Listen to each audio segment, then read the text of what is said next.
Story 1. The Hitchhiker in the Snow.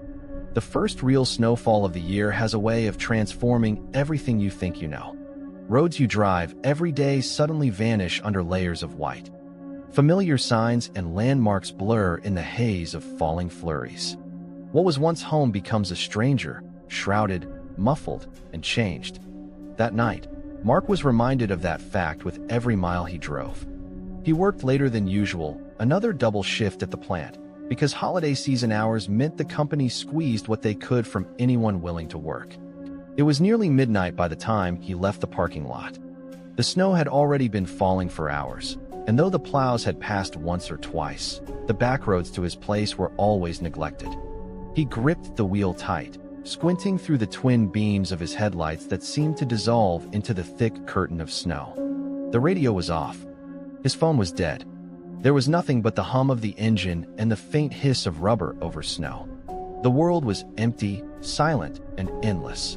That's when he saw her. At first, she was just a dark blur ahead, off to the right side of the road. Mark slowed, leaning forward. The shape sharpened. A person. A woman. She was standing on the shoulder in the storm, her head slightly bowed, her long hair plastered wet and dark against her cheeks. She wore only a thin white dress that clung to her body, already stiff with ice, and her bare arms were mottled and pale against the snow. Mark's gut tightened. No one should be out here like that. Not dressed like that. Not in this cold. He eased his car to a stop, rolled the passenger side window down halfway. A rush of frigid air spilled in, stinging his face. "Hey, are you okay? Do you need a ride?" She didn't answer. She lifted her head, and for a moment he caught a glimpse of her face in the headlights. Her eyes glistened with the wet sheen of snow. She didn't smile. She didn't speak. She simply stepped toward the back door and pulled it open. Mark hesitated, but instinct, or maybe pity, overrode hesitation. He unlocked the doors. She slid silently into the back seat and closed the door behind her. The car immediately felt colder. Not just drafty, but bone-deep, suffocatingly cold, as if something had sucked the heat from the air itself. Mark's breath fogged heavily against the windshield. He rubbed his hands against the wheel, trying to shake the sudden chill. You must be freezing," he said, glancing into the rearview mirror. "Where were you walking out here?" "There's nothing for miles." She didn't answer. She sat with her hands folded in her lap, gaze fixed straight ahead at the dashboard, as if she were watching some invisible horizon only she could see. Mark cleared his throat. "I'll get you wherever you need to go. Do you live around here?" Slowly, she reached into the folds of her dress. For a second, he thought she wasn't going to do anything at all, but then her pale fingers slipped out, holding a torn scrap of paper. She leaned forward just enough to place it on the console between the seats. Then she sat back again, still silent, still staring. Mark picked it up. On it was scrawled an address, shaky handwriting, smudged by moisture. He recognized the road. It was about 10 minutes away, out near the edge of town. "All right," he said, forcing a faint smile. "I'll get you home." The only response was silence. He pulled back onto the road, tires crunching against the thick snow. Every few seconds, he glanced into the mirror. The girl never moved, never spoke. The silence in the car was crushing, so absolute that even the sound of his tires seemed muted. His skin prickled with unease. He tried to fill the void. I used to live near that road. My aunt had a farm out there. Been a long time since I've been that way, though." Still, she didn't answer. He pressed his lips together, focusing on the road. The storm was growing worse, fat flakes swirling like white ash in the high beams. His stomach tightened the closer they got to the address. There was something unnatural about the silence, about the cold. Finally, the mailbox appeared, half buried in a drift, the number faint but matching the paper. He pulled into the long, snow-packed driveway. At the end stood a small house, lights out, roof sagging under years of neglect. Mark shifted the car into park and turned, forcing cheer into his voice. "All right, here we are." The back seat was empty. His heart slammed against his ribs. The door hadn't opened.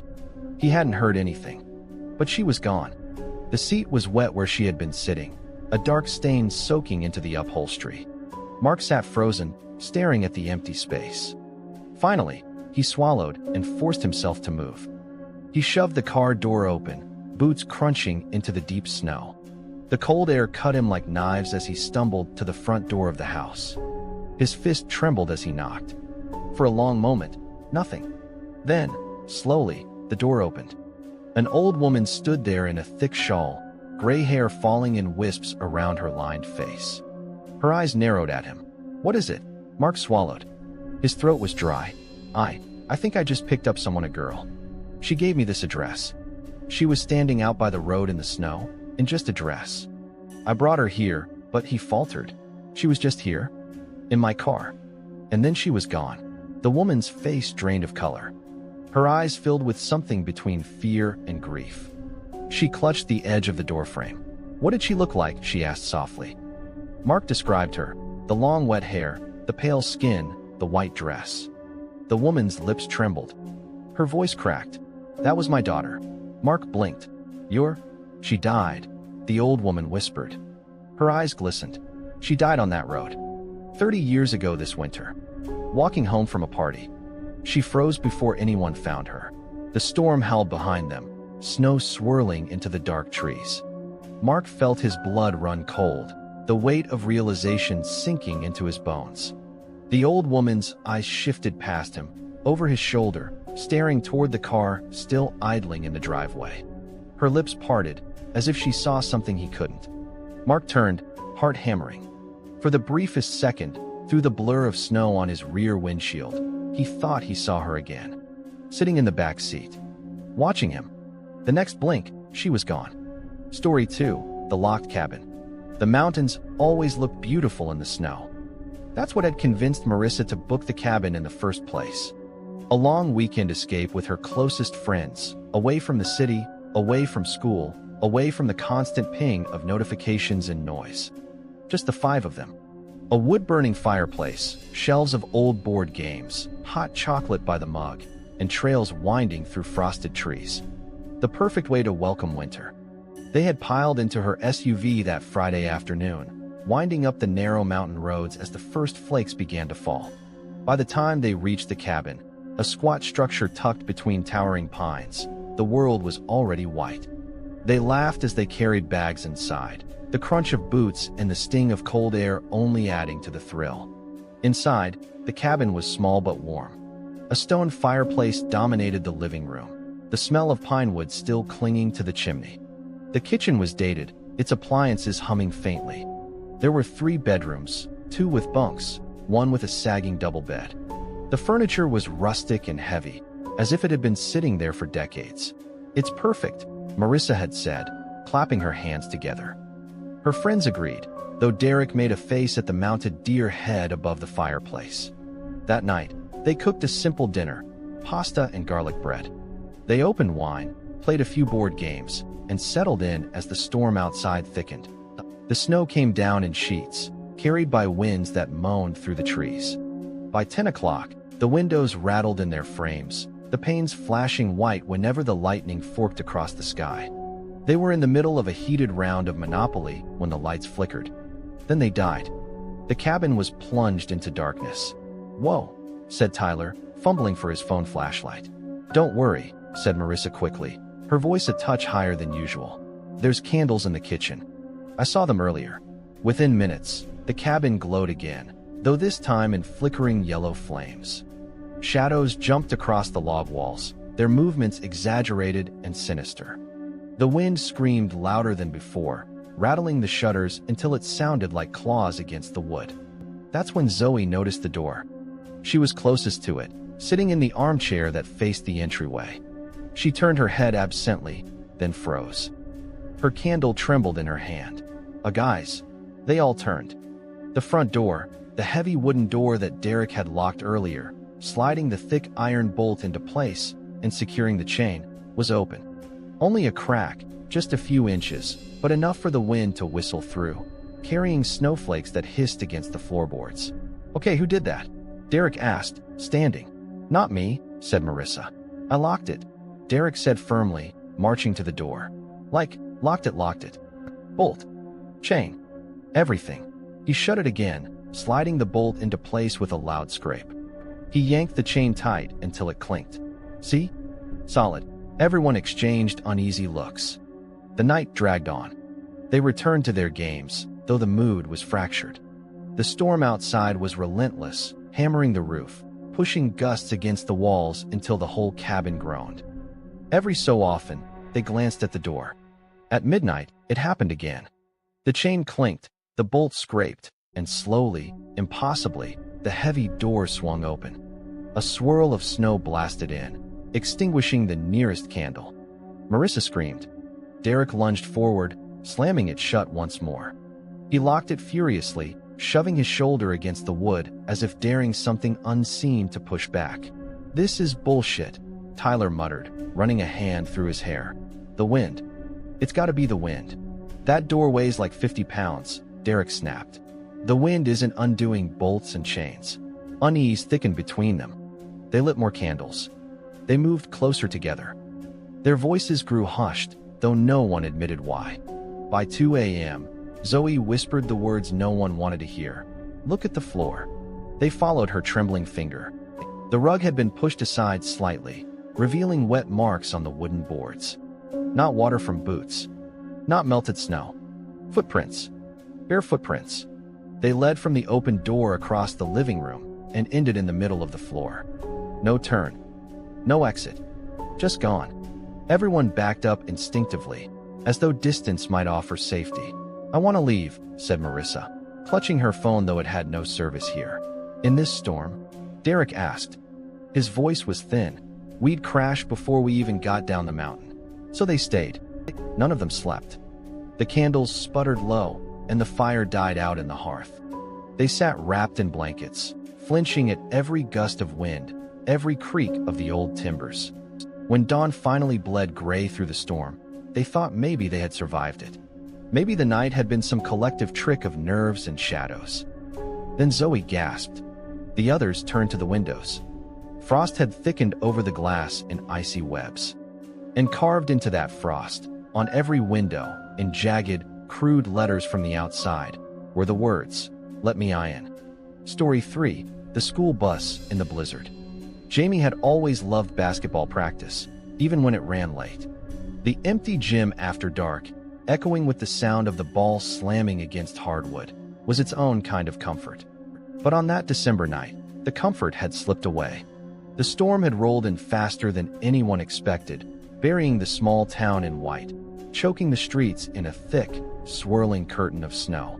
Coach had offered him a ride home, but Jamie insisted he was fine.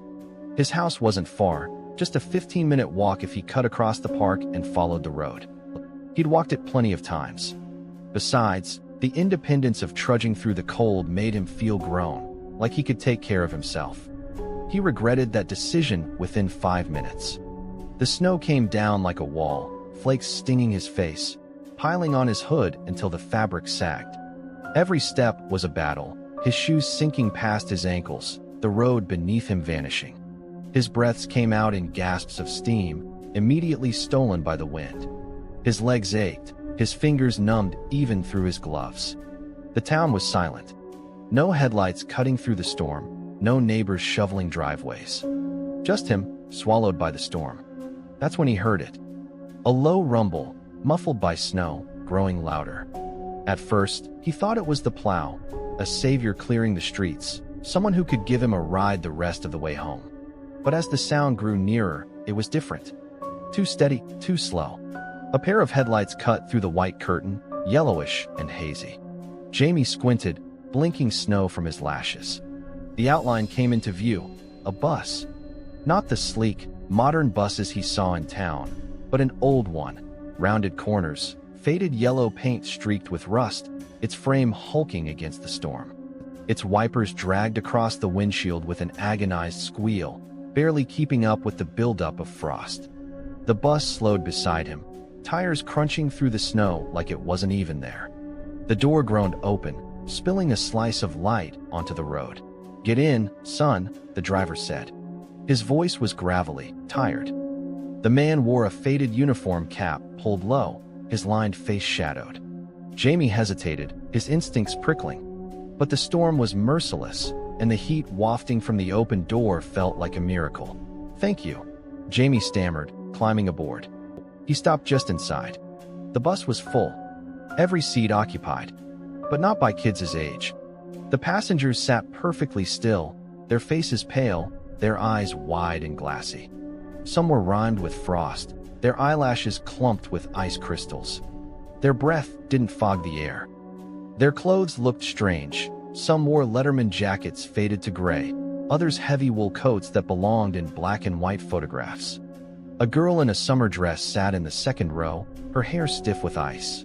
None of them blinked. None of them moved. The door hissed shut behind him. The bus lurched forward, carrying him deeper into the storm.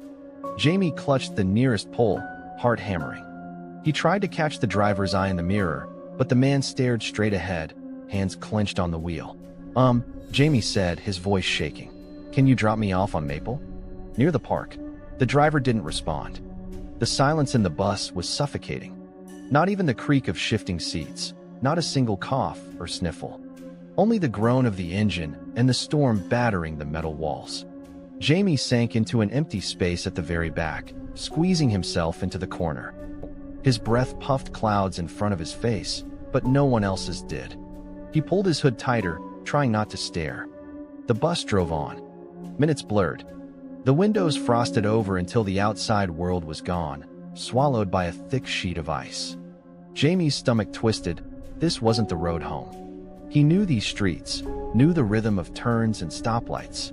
But the bus never slowed, never stopped. The route stretched on, endless and unfamiliar. He thought he heard something then. Faint at first, beneath the hum of the engine. A sound that grew sharper, closer. Breathing. But not normal breathing. Wet, ragged, like lungs filled with snow melt. It came from everywhere at once, from the pale passengers, who still hadn't moved. Their eyes, wide and lifeless, seemed to follow him. Jamie stood, heart hammering. He stumbled toward the back, fumbling for the red handle above the emergency exit. His hand slipped on the frozen metal, but he pulled with everything he had. The door screeched open. A blast of snow and wind slammed into him, nearly throwing him backward. The driver didn't stop. The passengers didn't react. Jamie leapt. He hit the snow hard, tumbling through drifts, his lungs searing with cold. When he scrambled up, coughing, the headlights were gone. The roar of the engine faded into the storm, vanishing like it had never been there. He staggered toward the nearest road sign, half frozen and delirious. His legs gave out after a few minutes, his body sinking into the snow. He remembered thinking, just for a moment, that maybe he wouldn't get up again. That's where they found him. Searchers, bundled in bright coats, voices sharp with panic. They carried him to warmth, wrapped him in blankets, saved his life. He tried to explain, tried to tell them about the bus, about the pale faces and the driver who never looked at him. But they only exchanged glances. "There's no buses running in a storm like this," one man said softly. "You must have been hallucinating." Frostbite can do that. Jamie wanted to believe him. He really did. But the next day, when they took him back to the spot where they'd found him, he saw them. Tracks. Thick, heavy tire tracks in the snow. Leading nowhere. They stretched for a dozen yards down the road before ending abruptly, swallowed by untouched snowdrifts. As if the bus had simply vanished. And Jamie knew, deep down, that if he hadn't jumped when he did, he never would have come back.